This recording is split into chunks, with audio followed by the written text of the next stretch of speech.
दोस्तों हमारे जीवन में एक इम्पोर्टेंट पार्ट है और वो है रिलेशनशिप। आज मैं कुछ इसी बातों पे बात करूंगा। जब हमारे किसी करीबी इंसान के साथ अनबन हो जाए, वो हमें दुखी करे, तो हमें क्या करना चाहिए। दोस्तों जब हमारे कोई करीबी इंसान के साथ झगड़ा हो जाए, वो हमें दुखी करे, तो हमारे पास सिर्फ दो ऑप्शन होते हैं। पहली बात, उसकी बातों को चुपचाप से सुन लेना। दूसरी बात, उसकी बातों का जवाब देना। लेकिन ज्यादातर लोग बातों को चुपचाप से सुनना पसंद करते हैं, क्योंकि हमें डर लगा रहता है अगर हम सामने वालों को जवाब देंगे तो हमारा रिलेशन खराब हो जाएगा। वो टूट जाने का डर हमें लगा रहता है। सामने वाला हमारे ऊपर गुस्सा ना हो, इसलिए हम शांति से सुनना पसंद करते हैं। हमें लगता रहता है कि सामने वाले को एक ना एक दिन उसके गलती का एहसास होगा और वह बदल जाएगा। वह एक ना एक दिन मुझे समझ लेगा और कभी न कभी हमारे रिलेशन में अच्छा बदलाव होगा। लेकिन अच्छे दिन कभी आते नहीं। लेकिन सामने वाले की बातें सहते सहते हमारे ऊपर इतना बुरा असर हो जाता है कि उसकी बातों की तकलीफ होने लगती है, हमारा स्ट्रेस बढ़ने लगता है। दोस्तों ऐसा क्यों होता है? ऐसा इसलिए होता है क्योंकि सामने वाले को हम बोलने का मौका देते हैं। क्यों ऐसे ही सुनाते रहे और हम ऐसे ही सहते रहेंगे। लेकिन हर किसी की एक सहने की लिमिट होती है, किसी की कम होती है और किसी की ज्यादा होती है। लेकिन एक दिन जब ये लिमिट खत्म हो जाती है तो उसका रिएक्शन हमारे रिलेशन के ऊपर बहुत बुरा होता है। हमारे सबसे अच्छे और करीबी रिलेशन को हम खो देते हैं। सामने वाले के बर्ताव से हम स्ट्रेस लेना शुरू कर देते हैं और उसका परिणाम हमारे ऊपर बहुत बुरा होता है। इन बातों को समझाने का कारण बस यह है कि किसी की बातों को सह लेना ये ऑप्शन नहीं है।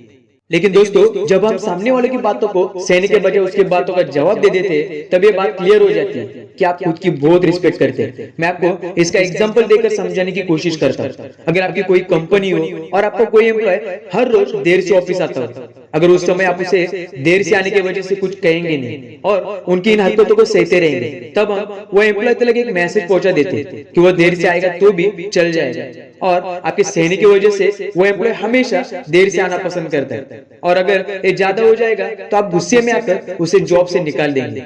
लेकिन अगर आपने उसे पहली बार यह गलती करते हुए उसे बता देते कि इस कंपनी में सभी एम्प्लॉय समय पे आते हैं और तुम्हें भी समय पर आना होगा, तब यह बातें उस एम्प्लॉय को रियलाइज हो जाती है, उसे उसकी गलती का एहसास होता है और वो एम्प्लॉय हमेशा टाइम पे आना पसंद करता है और हमारा लॉस होने से भी बच जाता है। दोस्तों सोचा अगर हमारे घर के सामने किसी ने कचरा फेंक दिया और हम वो देखकर भी शांत बैठ गए, तो हम लोगों को मैसेज पहुंचा देते कि हमारे घर के सामने कचरा डालेंगे तो भी चल जाएगा। और फिर लोग हमारे घर के सामने कचरा डालते रहेंगे और एक दिन हमारे घर के सामने कचरे का ढेर लग जाएगा। इसलिए अगर हम पहले गलती करने वाले इंसान को बोल देते तो यह समझ नहीं आता। इसलिए हमारे मन को नाराज करने से बचाना है तो बातों को सहने के बजाय उन बातों को जवाब देना, बोल देना हमारे लिए अच्छा होगा। लेकिन यह करने के बजाय हम बातों को सहते रहते क्योंकि हमें डर लगा रहता है कि हमारा रिलेशन खराब तो नहीं होगा। लेकिन सह लेना यह ऑप्शन नहीं है, बल्कि बोल देना यह ऑप्शन है।